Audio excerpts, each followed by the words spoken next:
Bonjour à tous, bienvenue à bord de la Web TV du Salon des services à la personne et de l'emploi à domicile. J'ai le plaisir de recevoir Julien Maillet, le vice-président de l'UNA. Bonjour Julien. Bonjour.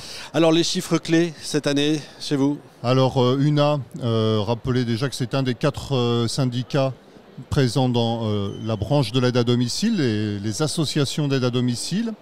Et au sein de cette branche, donc UNA est un des 4 syndicats employeurs, 700 structures, à la fois des associations, essentiellement des associations, mais aussi quelques coopératives, quelques mutuelles et quelques services publics territoriaux également. La crise. On a encore quelques chiffres, si vous permettez. Bien sûr, vous êtes chez vous. 80 000 salariés, on s'occupe au quotidien de 550 000 personnes à peu près. C'est énorme. À la fois des personnes âgées, des personnes en situation de handicap, des familles qui rencontrent des difficultés sociales essentiellement, et puis finalement on intervient un peu chez monsieur, madame, tout le monde. La crise sanitaire, j'allais vous poser la question, donc c'est plutôt une prise de conscience, ça a été un coup d'arrêt formidable, ou est-ce que au contraire plutôt un tremplin? Alors, c'est un paradoxe. On va dire que le bon côté de la crise, c'est qu'elle a permis de mettre en évidence le caractère essentiel de nos métiers. Avant, c'était des métiers méconnus, dévalorisés, avec une très mauvaise image. Et puis, à l'aune de cette crise, on s'est rendu compte à quel point ces métiers étaient importants, indispensables au maintien à domicile de personnes âgées, isolées bien souvent. Et donc, si on tire un avantage de cette crise, c'est bien celui-ci. Pour la première fois, on a entendu un président de la République parler des aides à domicile ou un ministre de la Santé, c'était jamais arrivé avant. Donc là, on a vraiment pris conscience de l'importance de ces métiers auprès de la population. 2021 qu'on vient de vivre, qui est en train de se terminer, ça a apporté un plus, plus de monde, plus de... Nous, en 2021, on a connu une avancée comme on n'en avait pas connu depuis 20 ans. Ah ouais. Et c'est donc une des conséquences de la crise, même si... c'est en fait l'issue de 5 ans de dialogue social, donc ça avait commencé avant la crise, mais nous avons signé dans notre branche professionnelle un avenant connu sous le titre de Avenant 43 qui a permis de revaloriser considérablement les salaires dans notre branche, puisque en moyenne les salaires bruts ont augmenté de 16%. Ah ouais. Et 16% dit autrement, c'est un 13e et un 14e mois. Donc c'est vraiment un progrès extrêmement important. On n'avait pas vécu ça depuis 2002. Et donc c'est pour nous une grande satisfaction d'avoir permis à nos salariés d'obtenir une juste rémunération par rapport au travail et à l'effort qu'ils ont consenti, notamment pendant cette crise. Mais cet effort, c'est un effort qui a toujours existé. Bravo et coup de chapeau, déjà c'est très, très important. Donc 2021, on vient de voir.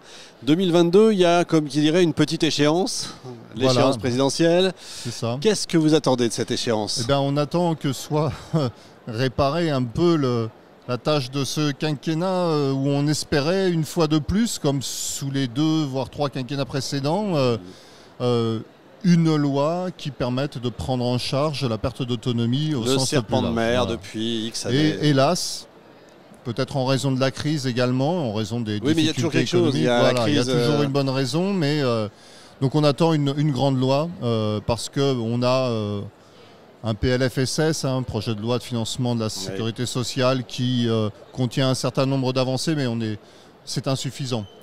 C'est insuffisant, ça ne résout pas les problèmes d'équité, contrairement à ce que l'on peut croire de temps en temps. On a un tarif socle qui est annoncé de 22 €, mais il faut pas le confondre. Ce tarif socle va permettre de mieux rééquilibrer le financement des allocations entre la part État et la part département. C'est-à-dire qu'aujourd'hui, l'État ne mettait pas assez au pot, et là, on va un peu rééquilibrer à la faveur des départements les financements. Mais une vraie réforme, ce serait celle qui permettrait à une personne âgée qui va faire appel à un service parce qu'elle touche l'APA, de payer la même chose partout en France. Et ça, ce tarif de 22 €, contrairement à ce qu'on croit, ce ne sera pas ça. Il y aura toujours des inéquités territoriales.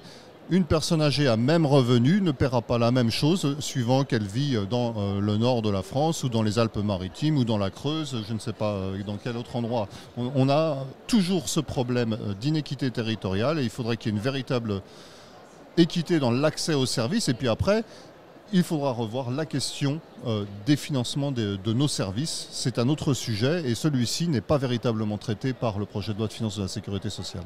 Alors je ne veux pas être pessimiste, mais j'ai pas l'impression qu'il y ait un candidat ou une candidate qui mette ce sujet sur la table en ce moment. Mais alors on est juste en novembre 2021, donc... Oui, mais à la fois, je pense que la question de la perte d'autonomie sera, alors peut-être pas au centre de la campagne parce que c'est pas très vendeur et que ça nécessitera peut-être des efforts. Et pourtant ça touche tout le monde. Ça va, oui, puis... ça a un coût. Le rapport Libaud l'évaluait à l'auteur de 10 milliards. Donc l'argent, il va falloir le trouver.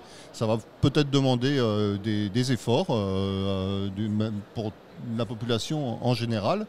Mais ces efforts, c'est aussi une économie sur l'avenir. Et c'est une nécessité impérieuse pour permettre aux personnes de continuer à vivre à domicile aussi longtemps qu'elles le souhaitent. Le message est passé, en tout cas nous on sait ce qu'il nous reste à faire. Merci beaucoup Julien. Fin de cet épisode en direct de notre Web TV. Retrouvez l'ensemble des émissions sur salon-service au pluriel-personne.com. On se retrouve dans un instant avec un nouvel invité.